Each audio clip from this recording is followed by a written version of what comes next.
guys. So I'm going to be doing a book review on The Beach House by R.L. Stine.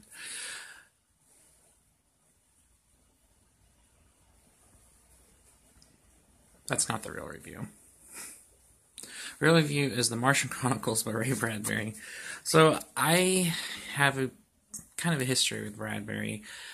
I grew up really liking him. I thought his stuff was really interesting. And he used to be like my favorite writer of all time. As I've gotten older, his stuff seems a little hokey to me at some points. A little, sometimes silly, downright ridiculous. But the thing that I do like about him is when he does write a good story that is interesting and isn't just dumb, he really nails it. Like, there's a reason he's considered like a giant of science fiction. And there's a reason he's considered like one of the master storytellers. Because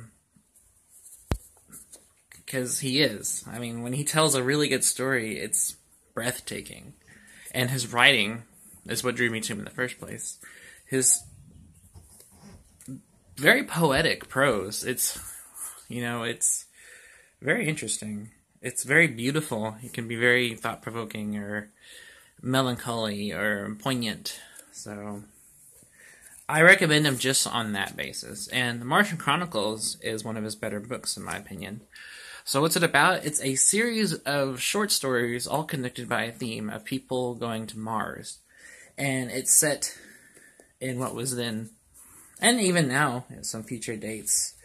Like, each story takes place in a year. So the first year is 1999. And then it just goes from there at one point seemed very futuristic.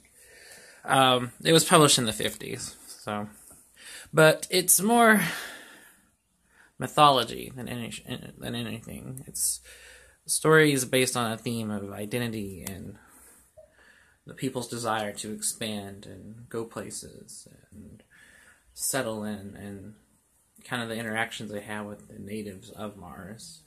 It's very interesting, and it goes from very melancholic fantasy to space opera-ish type sci-fi to even one story in particular is almost like a horror story.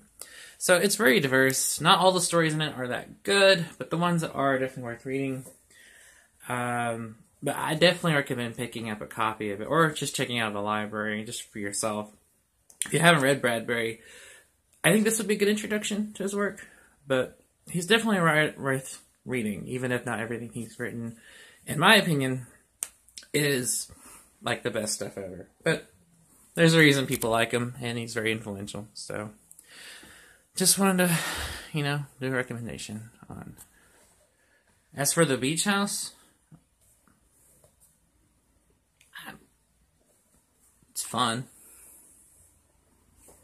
I mean, it's not great, but it's fun. I mean, it's R.L. Stine. He's definitely an interesting writer in his own right, but that's different. I'll do a whole thing on Stine at some point, but that's it. Anyways, thanks for watching, and I'll catch you guys later. Bye.